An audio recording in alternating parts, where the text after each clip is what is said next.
Tere! Saadan sinule tervitusi oma kuldsest aiast. Kas kuldajastu on tulemas või läks ta juba minema? Ja ma arvan, et sa pole sellist perspektiivi kuldajastust või meie aegade muutumisest varem kuulnudki. Ja miks? Sellepärast, et ma ühendan siin erinevate alade, erinevate kihtide märkamisi, kuidas see maailm on praegu muutumas ja ta on muutumas suurel kiirusel. Aga mis asi on kuldajastu? Kuldajastu on aeg, kus kogu elav loodus, keskkond, kõik elukad elavad omavahel harmoonias ja ühenduses. Kõik on elujaatav ja loov energia. Aga praegu meie planeedil valitseb energiadefitsiit, ehk siis toimub parasiitlus. Inimesel pidi olema üle 120 erineva parasiidi, mis tema keha saavad reostada. See on tohutu hulk, eks ju. Aga inimesed käituvad nagu parasiidid keskkonna suhtes. Mina kaasa arvatud. Nad söövad teisi loomasid, hävitavad maa vorme, kasutavad maavarasid hoolimatult. Ja see kõik loob kakofooniat, dysfunktsioone. Et räägitakse, et kunagi polnud tiigritel teravaid hambaid, et teisi loomasid süüa ja mesilastel polnud nõelasid, et ennast kaitsta. Aga seoses maa kaugenemisega universumi keskmest muutus siin ka kõik anarhistlikumaks või mõnes mõttes liberaalsemaks, sest meile anti valikuvabadus, et tee mis tahad, et sinu tegevused ei mõjuta universumis valitsevat harmooniat ja me hakkasime oma planeedil looma korralagedust. Kuid selle juures on üks huvitav aspekt, et meie planeet ise on andnud kõigile organismidele märke või suunajuhise, et muutuge kaootiliseks, muutuge puudulikuks. Ja meie inimestena eriti väljendame seda nagu vähkkasvaja või haigus planeedi peal, et kui vaadata, mis siin toimub. Loomulikult on ka teooriad, et meie planeet on tegelikkuses suurem. Võib-olla ongi. Vot nii. Aga küsimus on, kas kuldajastu on tulemas või on ta ära minemas? Eelmine kuldajastu sai läbi kusagil 10 500 vahemik 11 500 aastat tagasi. Ja kõik käib aeglaste tõusude ja mõõnadega. Ehk siis kui eelmine kuldajastu lõppes, siis viimased 10 000 aastat ka sellest ajast, ehk siis circa 20 000 aastat tagasi, hakati tegema koledaid asju siin planeedil. Ja eks seda ole veelgi tehtud. Ja kui see lõppes, siis me jõudsime kohta, kus me hakkasime taastuma inimtsivilisatsiooni vigadest ja hävingust.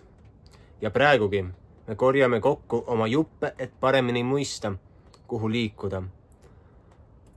Aga kui me vaatame praegu, kuidas inimteadvus on hakanud tegema hüppeid koos tehnoloogiaga, et meie see infokogus, infohulk, mida me iga päev töötleme, see aina suureneb.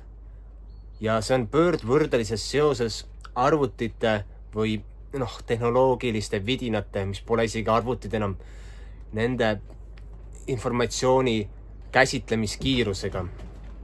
Ehk siis me üheskoos tehnoloogiaga kiireneme. Nagu mina siin räägin kuskil YouTube'is või Facebookis oma nii-öelda tarka juttu, siis enamus noori inimesi, nemad isegi ei avasta seda. Nende protsessimine toimub TikTokis või mõnel muul platvormil, kus käib 30 kuni 50 sekundilised infolätakad, mida nad võtavad läbi. Või paljud noored, nad enam ei guugelda, vaid nad otsivad oma informatsiooni TikTokist ja nii edasi. et nad on muutunud ja näiteks mõni kuulab 3-kordse, 2-kordse kiirusega videosid, sellepärast et tal pole vaja enam kuulata seda aegluupi.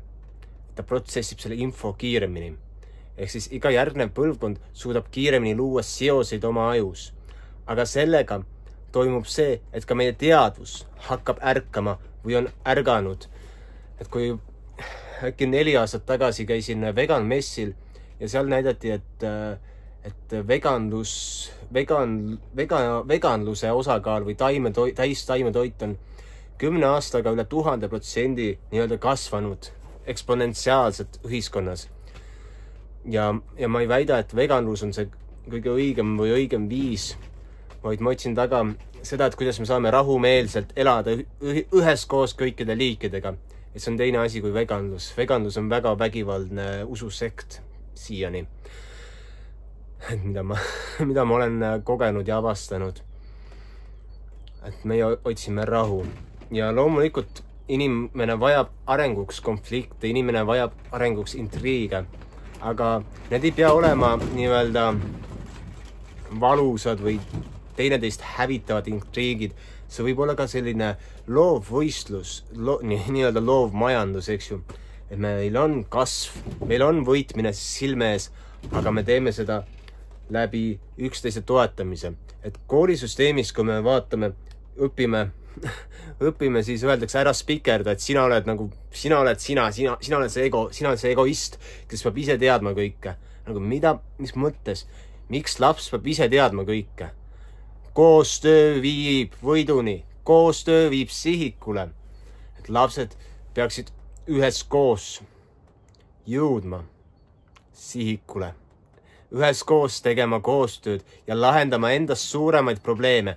Et kui me lahendame neid oma isiklikke probleeme, siis me olemegi maailmas, kus käib võitlus silm silma vastu ja kus me üritame kuidagi hakkama saama. Aga kui me võtame kollektiivse probleemi lahenduse ette, siis me mõistame, et siin on midagi suuremat, meist suuremat, mille järele me ihkame, mida me lahendame siin maailmas. Tohutu väärtuslik informatsioon ju. Ehk siis teeme koostööd. Ja koostööd tuleb ka õigel moel serveerida inimestele.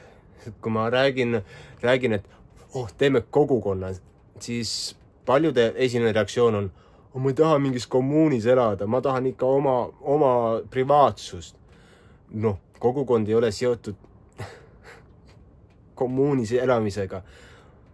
Kogukond võib olla niimoodi, et sinu perel on 1 hektar maad, teil on oma maja, oma aialapp, oma paradiisiaed. See on ka kogukond ja teil naabril on samamoodi ja te saate omavahel suurepäraselt läbi ja teete koostööd. See on kogukond. Et me oleme ümbritsetud inimestest, kellega koos me teeme koostööd ja need tegevused on elu edasi viivad, elu arendavad ja meie võimeid kasvatavad. Et nii kaua aega, kui me oleme stagneerunud positsioonis ja jahime taga ainuüksi mammonat, ainuüksi nii-öelda ellujäämise jaoks vajalikke väärtuseid, siis meil on probleem. Aga teine asi on see, et kui me loome mammonat ja ehitame sellega näiteks ökokülasid, see on nagu tohutult ilus ja hea asi, mida teha. Ja siis me jälgimegi erinevaid õpetusi, erinevaid informatsiooniallikaid, et kas kuldajastu on tulemas ja inimkond on muutumas väga kiiresti. Et seda on ka näha, kuidas erinevad rassid on kokku segunemas, on tekkimas ühine maailmakeel, inglise keel. Panimajas pa angliski. Ühine maailmakeel on tekkimas. Ühist maailmakeelt prooviti juba esperanto keele näol tekitada. 100 aastat tagasi juba inimesed, ütleme rohkem, 120 aastat tagasi inimesed hõiskasid, et on tekkimas selline globaalne tsivilisatsioon ja inimesed olid väga huvitatud esoteerikast. Aga siis seda progressi aeglustati, aga inimese loomus on juba häälestada tagasi oma kuldvõnke sagedusele. Me üritame tagasi jõuda oma peamise meeneni, oma peamise oskuseni, milleks on olla harmoonias keskkonnaga. Ja siis meil on ette söödetud erinevaid toiduaineid, konflikte ja see koolisüsteem, kus me seamegi tähtsuse teistele asjadele, mis polegi tegelikult nii olulised elu püsima jäämise nimel. Aga kas see kuldajastu tuleb siis kähku või? Kindlasti mitte, et võib-olla mõne vaataja, kuulaja elu ajal küll, aga mitte igaühe. Kahjuks küll. Et mind kunagi inspireeris, kui ma lugesin 2012 või 2014 lugesin neid, et 2032 on tulemas inimkonna kuldajastu. Ja siis ma tegin kõik enda toimingud selle järele, hakkasin teistmoodi suhtuma rahasse, äri tegemisse ja sain nüüd aru mõned aastad tagasi, et ma tegin tohutu vea sellega, et ma ei proovi sulle kõlada küüniliselt. Aga kõige olulisem on see, et me mängime selle maailma mängureeglite järgi ja siis me muudame seda seestpoolt. Et see, et me seame enda taotlused, et meil oleksid need siirad, puhtad taotlused ja siis see edasiviiv jõud ongi siiras ja siis tuleb see materiaalne maailm, aitab meid. Et lähme teeme näiteks, ma ei tea, töötame mingit sorti advokaadina näiteks ja hakkame mitte nagu õiglust nagu läbi jõu taga ajama, vaid läbi sellise siira puhtuse. Et kõige olulisem töö, mida iga inimene saab iseendaga teha, on enda puhastamine. Ja seda on kõige parem teha läbi looduse, läbi helide, läbi meditatsiooni ka, aga jah, seda ma olen ka märganud tegelikult, et hästi paljud ärikurud on hakanud mediteerima, tarbima rohelisi smuutisid ja avastanud, et nende elu jõud kasvab ja nende vitaalsus on suurem ja neil on rohkem jõudu ja võimalust panustada ühiskonna heaolusse. Et kõige suurem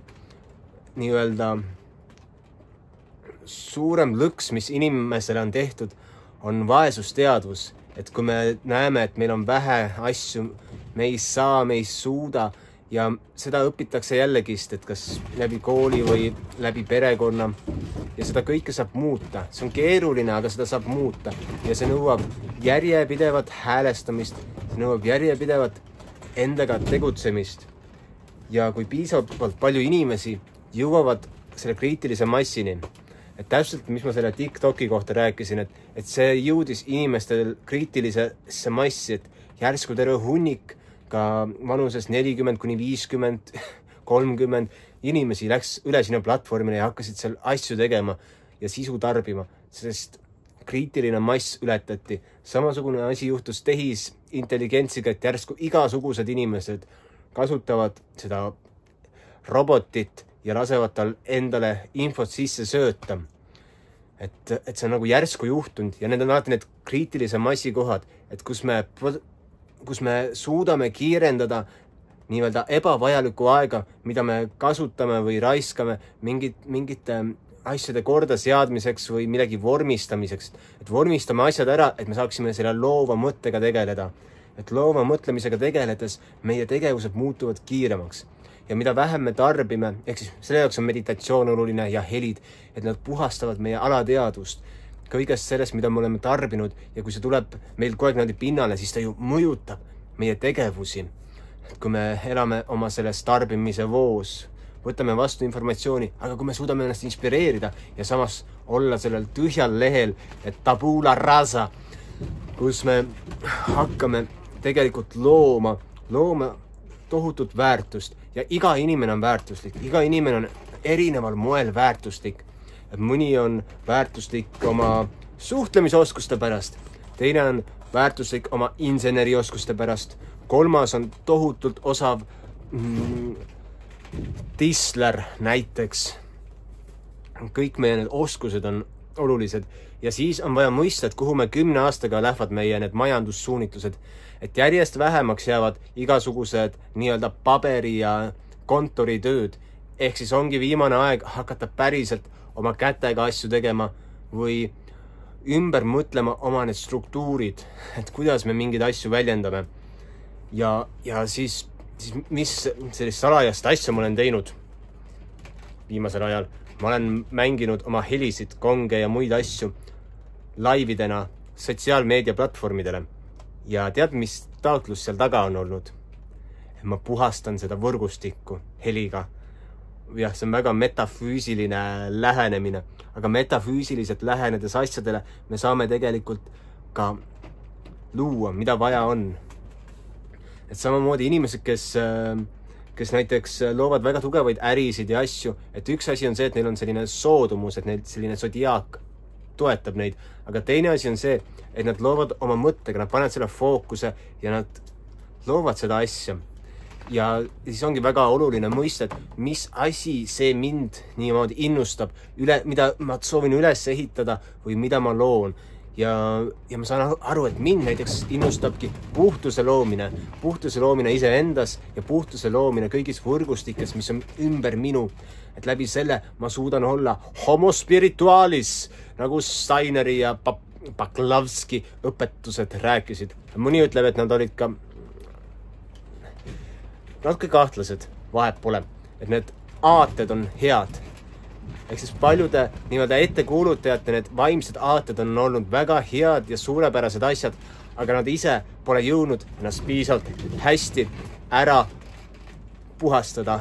Mind kunagi inspireeris Jelena Röörichi raamat Sõda ja üldse Röörichite pere seiklused läbi Vene impeeriumi ja lõpuks Jelena Röörich saatis 10 aastat enne teist maailmasõda presidendile kirja, Ameerika presidendile, et praegune inimkonna vaimsus ja meelestatus viib meid uue konfliktini. Et see tuleb sellest ja me saame teha seda ja seda ja seda. Ja sellepärast ongi, me oleme ületanud kriitilise massi nüüd 100 aastat hiljem sisuliselt, et kus me oleme inimestena ületanud teatud meelestatuse barjääri, et piisavalt palju inimesi hoiab seda rahuteadvust, et me suudame enam-vähem neutraalsena olla, et me lähme järjest rohkem rahu aja poole, mis siis, et siin on veel konflikte, siin on veel sõdasid, aga need sõdasid on palju vähem kui teadaolevas ajaloos. Et võib-olla on alternatiivsed ajalood, mis on päris. Seda ma ei oska väita. Aga selle kõigega me loome üheskoos oma mõtetega ja oma vibratsiooniga. Sellepärast ma kasutangi helisid. Et puhastada oma mõtteid ja läbi selle puhtast kohast luua puhast väärtust, mis päriselt annab maailmale mõtte ja selguse ja võimsuse. Et nii kaua aega, kui ma olen silmad laiali suletud, olen ma loomas midagi, mis pole päris. Ja kus ma saan aru, mis on päris? Et ma räägin ühe toreda loo. Et mu naine Mirjam tegeleb doTERRA eeterlike õlidega ja siis ta tellis või lasi ühel oma sõbrannal tellida omale viirukiõli. Siis me läksime külla ja siis tema sõbranna oli võtnud seda sisse ja ütles, et ta nagu et ta särab või sätendab täna sellest viirukist. Siis ma vaatasin, päris huvitav. Siis ma hakkasin ka võtma viirukit iga päev sisse. Ma kunagi varem tegin ka seda. Aga ma hakkasin võtma seda teistsuguse tundega. Ja järsku märkasin, et mingi tõde tuleb minu seest välja. Et mingi tõde tahab välja voolata, mida ma polnud väga ammu märganud või mida ma olin alla surunud. See on üks osa puhastamisest. Ja ma mäletan, kui ma käisin pea iga nädal 2-3 korda tegin helirännakut kongide kristalli helikaussidega. Ma olin väga fokusseeritud, ma olin väga kanalis, väga sellises loomise kanalis, mis hoidis minu mõtteid langemaks oma enda haletsuste küüsi. Et see on üks minu iseloomu omadustest, et ma hakkan ennast haletsema ja lähen, mulle ei meeldi see sõna, siis ma ei ütle seda siis. Ehk siis ma hakkan ennast haletsema ja ja saboteerima. Aga tol ajal ma olin nagu väga ja hääle kasutamine, et kunagi käisime sellises kohas nagu Rabassaare ja seal oli valvur nimega Valve, kes oli selgelt nägija või nõid, kes teab, ja ta ütles, et on kolm asja ja just sellises järjekorras, mis aitavad inimestel valgustuda ehk siis virguda. Esimene asi on looduses olemine. Teine asi on helid ja loomine, kunst. Ja kolmas asi on alles mediteerimine, et sellises järjekorras. Ja sellepärast inimesed, kes loovadki, et nemad loovad ilu siia maailma. Et ma räägin ka palju tänapäeva muusikast, et kuidas see on kakofooniline ja ta ei loo seda ilu. Et kui me otsime muusikat, mis looks ilu, siis me loome ilusaid struktuure. Ja muuseas ma otsingi iidseid pille, millega on võimalik sellist ilu luua. Et mul on tugev tunne, et mul on isegi faktilisi tõestused, et tänapäeva lääne muusika on väga piirav meie sellele meelele ja avardumisele. Et ma sooviksingi leida võimalusi, kuidas saaks seda avardada ja kuidas saaks leida võimalusi paremini esitada seda ilu ja loomingut ja muusikat meie enda seest. Et ma olen väga palju tegelenud just nende ühetooniliste instrumentidega nagu kristallkausid ja kongid, mis siis, et seal on need oktavid koos ülemhelidega. Pole see täielik lahendus. Sellepärast, et meloodia paneb meeled kaasa helisema. Aga kaugel me oleme siis sellest kuldajastust?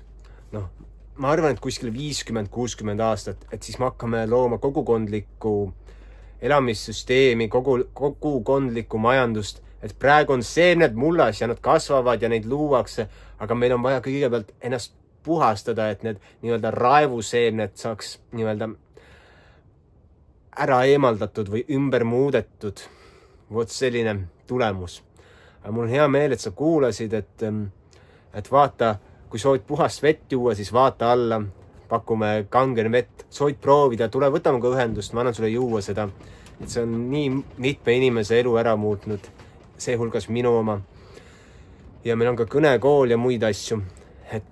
Ja siis mulle saab kohvi ka osta, et seal on all link. Või tegelikult mulle saab kivi osta, mitte kohvi. Vot, aga suured tänud kuulamast ja kohtume jälle.